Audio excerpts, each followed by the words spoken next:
हम सीखेंगे कलीसिया में मेल मिलाप। किसमें? कलीसिया में मेल मिलाप सीखेंगे। आज हमारा सीखने का विषय होगा कलीसिया में मेल मिलाप। और इसके लिए आप मेरे साथ दूसरा कुरिन्थी किताब 13 अध्याय को निकाल लीजिए। दूसरा कुरिन्थी उसका 13 अध्याय उसके 11 पद में यह लिखा हुआ है, निदान हे भाइयों आनंदित रहो, सिद्ध बनते जाओ, ढांढस रखो, एक ही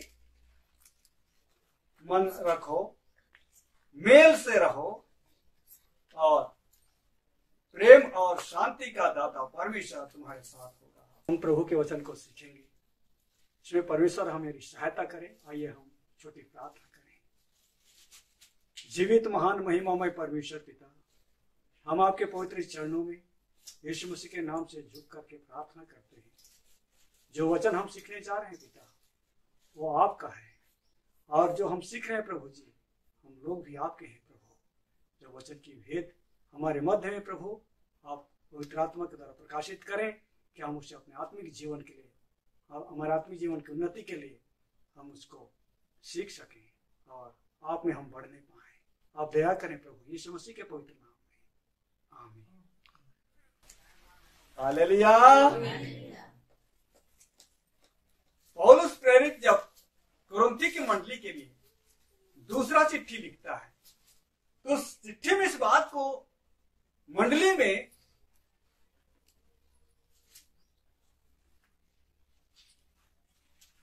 आपस में मिले रहने की बात करता है। और वो यूं कहता है, हे भाइयों आनंदित रहो। फिर कहता है सिद्ध बनते जाओ, ढाढ़स रखो, एक ही मन रखो, मेल से रहो। कलीसिया में मेल मिलाप के विषय में पौलुस लिख रहा है। जब हम लोग कलीसिया में आपस में जब हम मेल मिलाप के साथ रहते हैं, तो आपस में मेल मिलाप के साथ हम कैसे रह पाएंगे? एक मन रखने से हमारे आपस में मेल मिलाप होगी। हमारे मन अलग अलग छितर बितर यदि होती है तो उसमें हमारा मेल मिलाप कैसे बना रहेगा? परमेश्वर चाहता है कि कलीसिया आपस में एक मन रहे। जब हम एक मन रहेंगे तो हमारे आपस में मेल मिलाप रहेगा, और जब हमारे आपस में मेल मिलाप रहेगा तो परमेश्वर हमारे साथ होगा, और जब परमेश्वर हमारे साथ होगा तो हमारे जीवन में आनंद आएगा। हम सिद्ध बनते जाएंगे और क्या होंगे? हिम्मत होगा हमारे अंदर में, ढाढ़स मालूम होता है। इस बात को समझने के बाद आप मेरे साथ किसी किताब निकालें, इसका 4 अध्याय और उसका 1 पद से 3 पद तक यूं लिखा हुआ है, इसलिए मैं जो प्रभु में बंधुआ हूं तुमसे विनती करता हूं कि जिस बुलाहट से तुम बुलाए गए थे उसके योग्य चाल चलो, अर्थात सारी दीनता और नम्रता सहित और धीरज धरकर प्रेम से एक दूसरे की सह लो, और मेल के बंध में आत्मा की एकता रखने का यत्न करो। हालेलुया।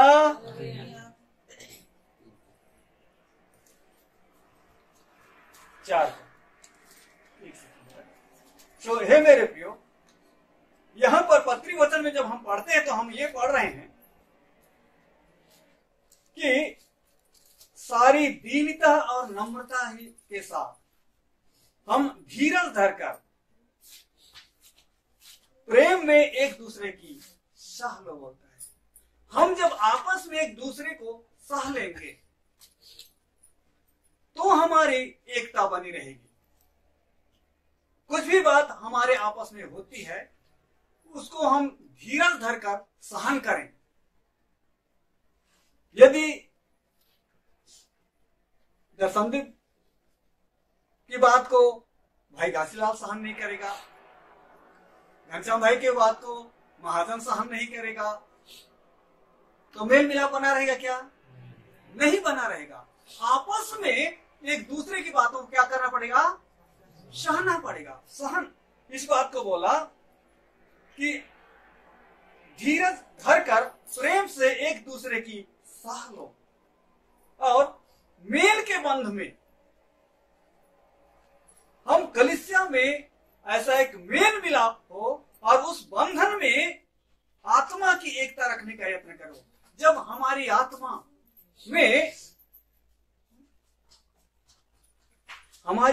में एकता रहेगी, क्योंकि हमें एक ही आत्मा पिलाया गया है।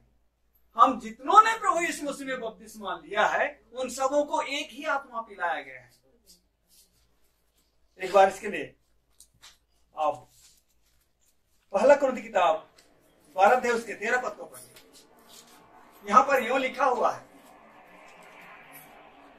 क्योंकि हम सब ने, क्या यहूदी हो, क्या यूनानी, क्या दास, क्या स्वतंत्र, एक ही आत्मा के द्वारा एक देह होने के लिए बपतिस्मा लिया, और हम सबको एक ही आत्मा पिलाया गया है। हालेलुया। हम सबको एक ही आत्मा पिलाया गया है। जब एक ही आत्मा हम सबको पिलाया गया है, तो प्रेम के बंध में आत्मा की एकता का यत्न करो। हमारी आपस में मेल मिलाप को ढूंढो, मेल मिलाप। और जैसे हम इफिसी की किताब में इस बात को पढ़ते हैं तो हम पाते हैं कि आत्मा की एकता रखने का यत्न करो। तुम्हारे आपस में दीनता नम्रता सहित धीरज धरकर प्रेम से एक दूसरे की सहन करो। जब हम एक दूसरे की सहन करेंगे, हम आत्मा की एकता के प्रति हम लोग गंभीर होंगे, हमारे बीच में एक मेल मिलाप बना रहेगा। कलीसिया जब मेल मिलाप के साथ रहेगा तब परमेश्वर उनके साथ होगा। हालेलुया। और जब कलीसिया में मेल मिलाप नहीं रहेगा तो परमेश्वर नहीं होगा, क्योंकि कलीसिया परमेश्वर का निवास स्थान है। आमीन। हालेलुया। कलीसिया क्या है? परमेश्वर का निवास स्थान है, जहां परमेश्वर वास करता है। जैसे किसी की किताब में इस बात को थोड़ा सा पढ़ दीजिए। 2 अध्याय उसका 20 और 21 पद को हम पढ़ते हैं। यहां कलीसिया की एक निर्माण और रचना का, और फिर उस जगह में परमेश्वर के वास का अच्छा वर्णन है। पढ़िए, आपको किसी को मिला 2 अध्याय उसका? और प्रेरितों और भविष्यवक्ताओं की नींव पर, हाँ, प्रेरितों और भविष्यवक्ताओं की नींव पर, जिसके कोने का पत्थर मसीह यीशु स्वयं ही है, बनाए गए हो। हम जो कलीसिया हैं, हम प्रेरितों और भविष्यवक्ताओं की शिक्षाओं में हम लोग बनाए गए हैं। प्रेरितों और भविष्यवक्ताओं की नींव कहने का मतलब क्या है? प्रेरितों की शिक्षा, भविष्यवक्ताओं की शिक्षा, जो हमारा आधार है, जिसमें हम विश्वास करके हम लोगों ने यीशु मसीह के सुसमाचार को विश्वास करके हम लोगों ने अपने मन को फिराया और परमेश्वर के निकट आए। और इसी रीति से परमेश्वर ने हमें संसार में से अपने अनुग्रह के द्वारा चुनाव किया, जिसके कोने का पत्थर मसीह यीशु आप ही है, और इसका प्रथम पत्थर यीशु मसीह है, जिस पर हम भरोसा रखते हैं, जिसमें सारी रचना, हाँ 21 पद को पढ़ दीजिए। जिसमें सारी रचना एक साथ मिलकर प्रभु में एक पवित्र मंदिर बनती जाती है। 22 पद में, जिनमें तुम भी आत्मा के द्वारा किसके द्वारा?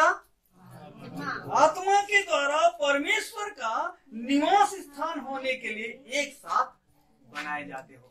अर्थात कलीसिया परमेश्वर का निवास स्थान है। Hello, hallelujah. कलीसिया क्या है? परमेश्वर का।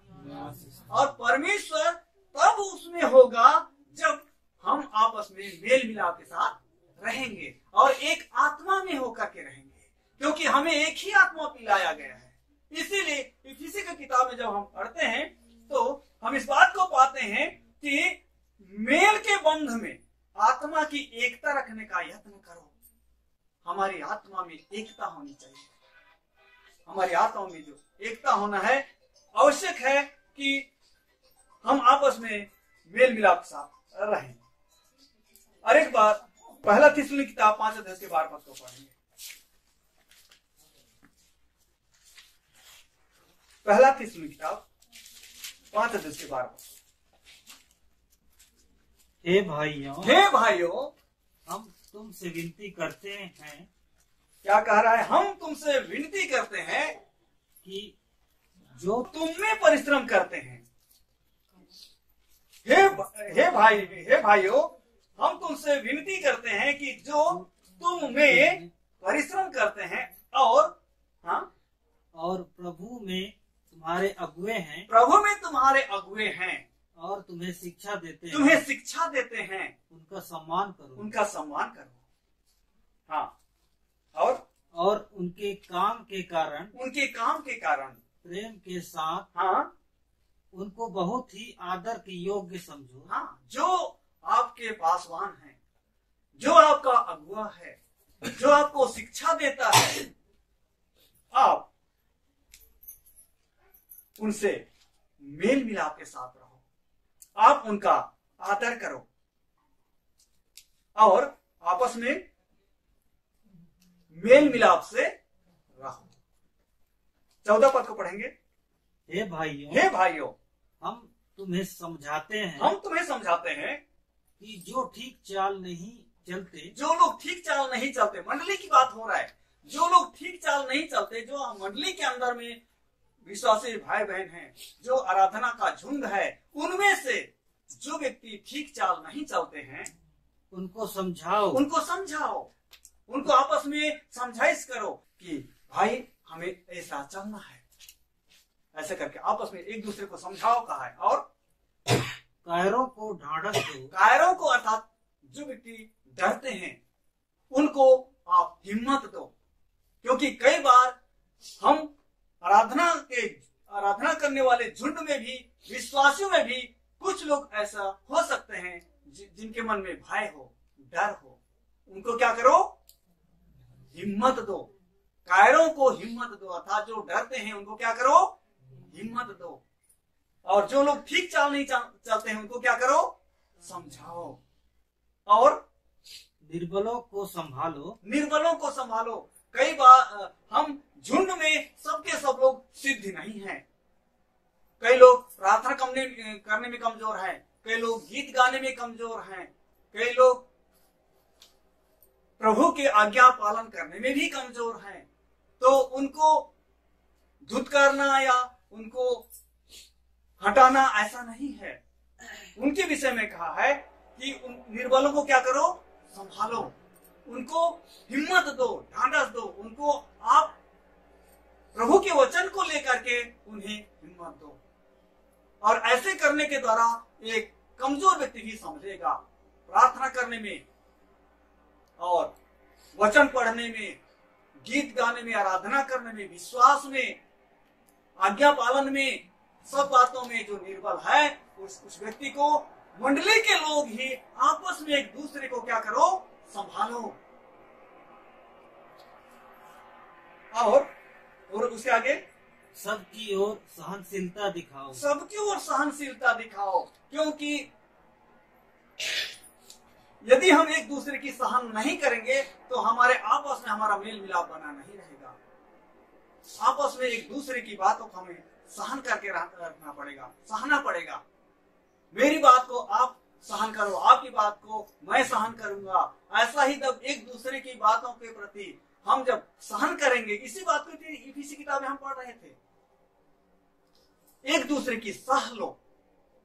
अगर हमें किसी बातों में अगर हम लोगों को कुछ दुख पहुंच रहा है, ठेस पहुंच रहा है, तो उसको सह लो और उनको समझाओ। हाँ, 15 पद को पढ़ दीजिए। सावधान, सावधान, कोई किसी से बुराई के बदले हाँ बुराई ना करे। बुराई ना करे। अगर आप लोगों के बीच में किसी से कुछ गलतियां हो जाती है या कुछ दुख की बातें ठेस होकर अगर मिल जा रहा है अचानक कोई किसी बातों को लेकर के, तो उसको एक बात का बतंगड़ नहीं बनाना है, उसको सह लेना है और सह करके उसको क्या करना है, उसकी बुराई के बदले बुराई नहीं करना है और पर सदा भलाई करने पर तत्पर रहो। भलाई करने पर तत्पर रहो और आपस में और सब से भी भलाई ही की चेष्टा करो। भलाई की चेष्टा करो, आपस में एक दूसरे की और सबके साथ भलाई ही की चेष्टा करो। जैसे इब्रानी का किताब में 12 अध्याय उसके 14 पद में इस बात में फिर से लिखा हुआ, इसको भी हम लोग पढ़ देंगे। इब्रानी की किताब 12 अध्याय उसके 14 पद में यूं लिखा हुआ है, आप जिन्हें भी बाइबल का पद मिला है आप पढ़ दीजिए। मिला, सबसे मेल रखो, सबसे मेल रखो और उस पवित्रता की खोजी हो। हाँ, उस पवित्रता की खोजी हो जिसके बिना कोई प्रभु को कदापि ना देखेगा। हाँ, हमारे आपस में मेल मिलाप जरूरी है, इसलिए कहता है सबसे मेल मिलाप रखने और उस पवित्रता की खोजी हो जाओ जिसके बिना कोई प्रभु को कदापि ना देखेगा। यदि हमारे आपस में मेल मिलाप नहीं रहेगा, हम पवित्रता में कैसे बढ़ेंगे? क्योंकि सिद्धता में बढ़ने के लिए आपस में एक दूसरे की सहन करना पड़ेगा, आपस में एक दूसरे के साथ मेल मिलाप रखना पड़ेगा और एक आत्मा में हमें बढ़ना है, क्योंकि हमें एक ही आत्मा पिलाया गया है। आत्मा की एकता की चेष्टा करनी है। हमारा आपस का मेल मिलाप ऐसा बंधन हो कि हम आपस में एक मन हो करके इस जीवन को व्यतीत करें। जैसा भजन संहिता 133 का 1 पद में लिखा हुआ है, उसको भी पढ़ दीजिएगा। देखो देखो, यह क्या ही भली और मनोहर बात है, यह क्या ही भली और मनोहर बात है कि भाई लोग आपस में मिले रहें। भाई लोग आपस में मिले रहें। मेरे प्रियो, हमें आपस में मेल मिलाप के साथ रहने की आज्ञा है। जब हम आपस में मिले रहेंगे, एकजुट रहेंगे, हमारे बीच में आनंद होगा, हम सिद्धता में बढ़ेंगे और हमारे बीच में यदि कोई कमजोर भी है वो भी हमारे साथ बढ़ेगा। कोई अगर किसी बात को लेकर भय है, डर है, वो भी बलवंत होगा। और इस रीति से जब हमारी आपस में का मेल मिलाप सुगठित ढंग से अगर होगा, हमारे बीच में परमेश्वर की उपस्थिति होगी, क्योंकि कलीसिया परमेश्वर का निवास स्थान है। और फिर से इब्रानी की किताब में आ जाओ।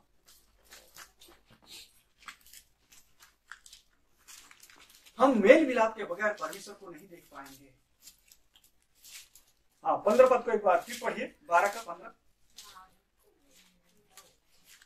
ध्यान से देखते रहो, ध्यान से देखते रहो, ऐसा न हो कि हाँ कोई परमेश्वर के अनुग्रह से वंचित रह जाए। हाँ, धन्यवाद। यहाँ का है ध्यान से देखते रहो कि कोई परमेश्वर के अनुग्रह से वंचित ना हो जाए। हे मेरे प्रियो, आप जो मंडली के लोग हो, आप जो कलीसिया के लोग हो, एक दूसरे पर आप नजर रखो, एक दूसरे पर नजर। कौन क्या कर रहा है, कहीं ऐसा ना हो कि कोई गलती करके वो अनुग्रह से वंचित हो जाए।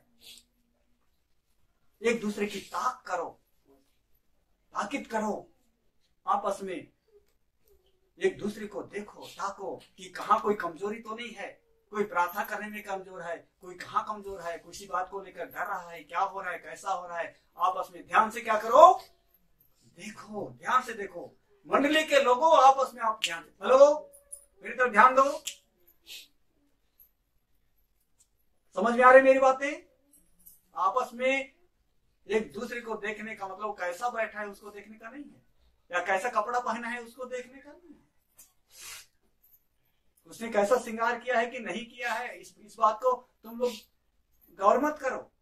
यहाँ पर उसके चाल चलन के विषय में है कि मंडली में जो व्यक्ति है वो कैसी चाल चल रहा है, वो प्रभु की आज्ञा में है कि नहीं, क्या किसी बात को लेकर वो भयभीत है, क्या किसी कामों में कमजोर है। इस बात को तुम लोग ध्यान दो और एक दूसरे को क्या करो, संभालो, एक दूसरे को संभालो, उनको चिताओ। इसी बात को हम तो पढ़ रहे थे कि संभालो, ढाढ़स दो, हिम्मत दो, जो निर्बल हैं उनको संभाल लो। ध्यान से देखो और उसके आगे पढ़ दीजिए।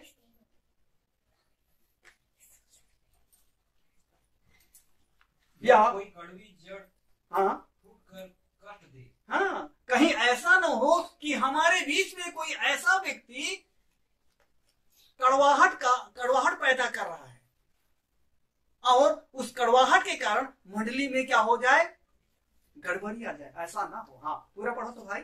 और उसके द्वारा बहुत से लोग अशुद्ध हो जाएं। हाँ, ऐसा ना हो कि किसी भाई या किसी बहन के जीवन में कुछ इस प्रकार की कड़वाहट हो, गलतियां हो रही है, जिसकी वजह से मंडली में अशुद्धता आ जाए। क्योंकि एक कहावत होती है ना, एक सड़ी मछली तालाब के पानी को क्या करता है, गंदा करता है। मंडली में एक व्यक्ति अगर कोई बुराई और पाप में गिरता है तो पूरा मंडली बदनाम होता है।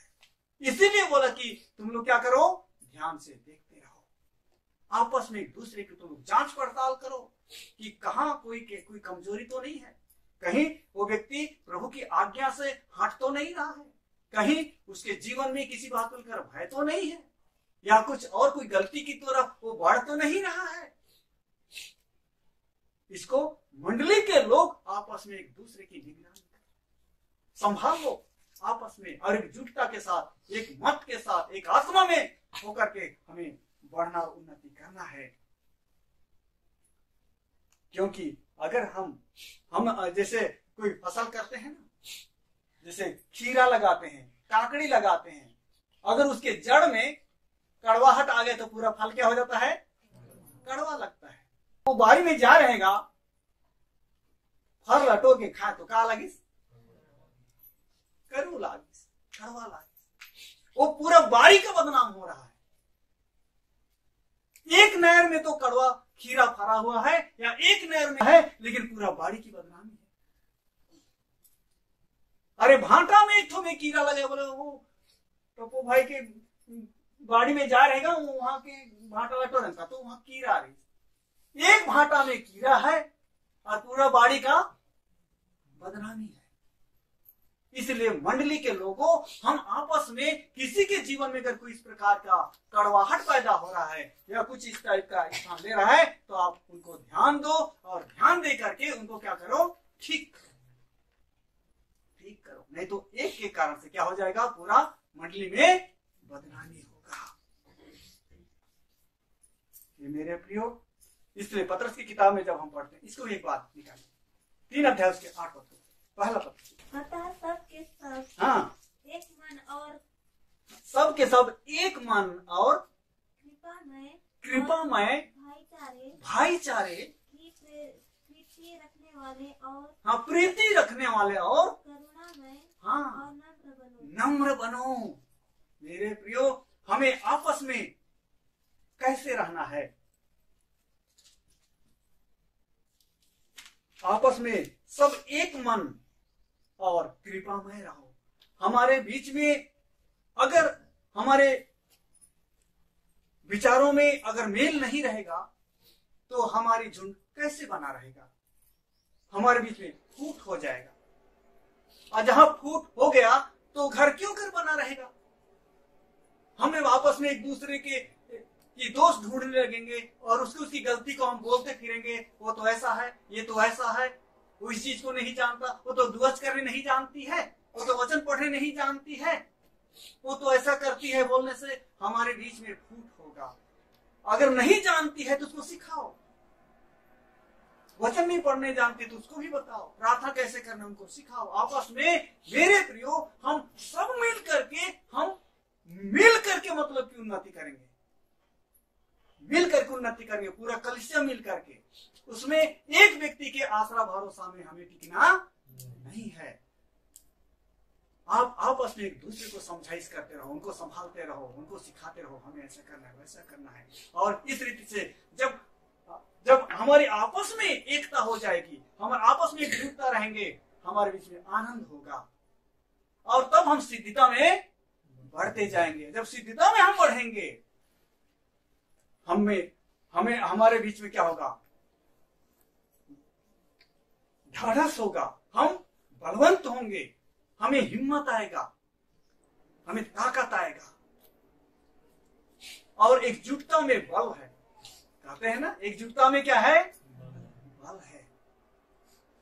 हमें आपस में भाईचारे, जैसे रोमियो की किताब में भी लिखा है 12:10 में, भाईचारे की प्रीति से तुम लोग बंधे रहो, आपस में हमारा भाईचारा बना रहे। कलीसिया की एकता में जरूरी है।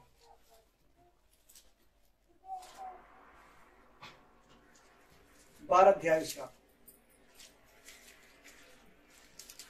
10 भाईचारे के प्रेम से एक दूसरे से स्नेह रखो। हाँ, भाईचारे के प्रेम से एक दूसरे से क्या रखो? स्नेह रखो। परस्पर आदर करने में एक दूसरे से बढ़ चलो। हाँ, परस्पर आदर करने में एक दूसरे से बढ़ चलो। भाईचारे के प्रेम से एक दूसरे पर माया रखो, प्रीति रखो, परस्पर आदर करने में एक दूसरे से बढ़ चलो। जब आप एक दूसरे को, आप अगर अगला को आदर करोगे, अगला आपको आदर करेगा, क्योंकि दो तो दिया जाएगा। जैसा तुम व्यवहार अपने साथ चाहते हो, वैसे ही आप दूसरों के साथ करो। तो आज हमारा सीखना है कि कलीसिया में मेल मिलाप। तो कलीसिया में मेल मिलाप तब बना रहेगा, हम एक दूसरे की सहन करेंगे, और हमारे बीच में अगर कोई दुर्बल है, उनको संभालेंगे। यदि कोई किसी बात को लेकर डरा हुआ है, तो उसको हम हिम्मत देंगे, और एक दूसरे की गलती को हम क्षमा करते हुए हम भलाई की चेष्टा करेंगे, और एक मेल रहने का हम लोग प्रयास करेंगे। तो हमारा जो आपस का मेल मिलाप हमारे पवित्रता में बढ़ने का कारण होगा। हमारे आपस में का मेल मिलाप हमारे एक ताकत का कारण होगा, हिम्मत का कारण होगा। हमारे आपस में का मेल मिलाप आनंद का कारण होगा। हमारे आपस में मेल मिलाप रहेगा तो हम कौन से आनंद से आनंदित होंगे? हमें आनंद आएगा क्या? हेलो, अगर आपस में फूट फाट उसकी इसका हम बोलते फिरेंगे तो हमारे बीच में आनंद रहेगा? अरे कहां से रहेगा? हम उसी में अपना दिमाग खपाता रहेगा। हम इधर हमारे बीच में आत्मिक आनंद टूट करके उस विषय पर खप जाएगा कि वो ऐसा है, कैसा होगा, क्या होगा। उस झमेले के प्रति हमारा विचार फंसा रहेगा, हमारे बीच में आनंद नहीं होगा। लेकिन जब हम एक दूसरे को संभालेंगे, एकजुट और एक मेल और एक प्रेम के साथ हम जब आगे बढ़ेंगे, प्रेम के बंधन में बंधेंगे, आत्मा की एकता में हम चेष्टा करेंगे, हम आनंद से भरेंगे, और इस रीति से परमेश्वर की उपस्थिति कलीसिया में होगी। जहां हम लोगों ने आरंभ में पढ़ा था, वहां एक बार आकर के देखते हैं। हालेलुया। दूसरा कुरिन्थी की किताब हम पढ़े थे, 13 अध्याय के 11 पद को। निदान, हे भाइयों, आनंदित रहो, सिद्ध बनते जाओ, ढाढ़स रखो। कैसे संभव होगा? ये तब संभव होगा जब परमेश्वर हमारे साथ होगा, और परमेश्वर हमारे साथ तब होगा जब हम एक ही मन रखेंगे और मेल से रहेंगे। तब प्रेम और शांति का दाता परमेश्वर हमारे साथ होगा। मेरे प्रियो, हमारे आज की अध्ययन में कलीसिया में मेल मिलाप के विषय में जिन बातों का हम लोग ध्यान दे रहे हैं, ये बात को आप गंभीरता से लीजिए। तभी तो हम परमेश्वर को हम देख पाएंगे, क्योंकि हम पढ़ रहे थे इब्रानी की किताब 12:14 में कि मेल मिलाप और पवित्रता की खोज करो, जिसके बगैर कोई भी परमेश्वर को कदापि नहीं देखेगा। तो आज हम चाहते हैं कि मैं परमेश्वर की संगति में रहूं, हमारे मंडली में परमेश्वर की उपस्थिति रहे, परमेश्वर का निवास हो, तो हमें आपस में मेल मिलाप से रहना होगा, एक दूसरे की गलती को माफ करना होगा, संभालना होगा कमजोरों को, कायरों को ढाढ़स देना होगा, और हमें देखते रहना होगा कि कौन क्या कर रहा है। कहीं कोई गलती कर रहा है तो उसको तुरंत हमको क्या करना है, रोकना पड़ेगा, क्योंकि एक व्यक्ति की गलती पूरे मंडली के लिए अशुद्धता का कारण हो जाएगा। क्योंकि कड़वी जड़ अगर वो फूट जाती है तो बहुतों को अशुद्ध कर देगी, उस कड़वाहट का प्रभाव सब लोगों को लगेगा, सब लोगों को लग जाएगा। ऐसा तो है, इसलिए एक व्यक्ति की गलती अगर किसी गंभीर आपराधिक विषय पर भी अगर वो जा रहा है तो तुरंत उसको रोको। इसलिए बोला आपस में क्या करे, एक व्यक्ति क्या करो, आपस में ध्यान दो, उनको क्या करो, ध्यान दो। बाइबल में क्या शब्द लिखे हैं उनके लिए, हम क्या पढ़ रहे थे, इब्रानी की किताब में तो है, एक बार पढ़ दीजिए उसको। से मेल मिलाप रखो, हाँ पढ़ते जाओ, और उस पवित्रता की खोजी हो, हाँ, जिसके बिना कोई प्रभु को कदापि ना देखेगा। आगे, ध्यान से देखते रहो। हाँ, ध्यान से देखते रहो, ये शब्द आया है। मतलब आप ना मंडली के लोगों को ध्यान से देखते रहो, सब एक दूसरे को देखते रहो, कहीं कि कोई व्यक्ति कोई गंभीर गलती की ओर तो नहीं बढ़ रहा है, कोई ऐसा कदम ना उठा ले जिसके वजह से हम लोगों को अशुद्ध होना पड़े। हाँ, ध्यान से देखते रहो, ऐसा ना, पूरा पढ़ो भाई, ऐसा ना हो कि कोई परमेश्वर के अनुग्रह से वंचित रह जाए। हाँ, या कोई कड़वी जड़ फूट कर कष्ट दे और उसके द्वारा बहुत से लोग अशुद्ध हो जाए, अशुद्ध हो जाए, ऐसा ना हो। इसके लिए जब किसी व्यक्ति के जीवन में ऐसा कुछ हो रहा हो तो उसको तुरंत रोकना होगा, उनको समझाना होगा, ठीक करना होगा। इसलिए उनको क्या करते रहो, बोला ध्यान से देखते रहो।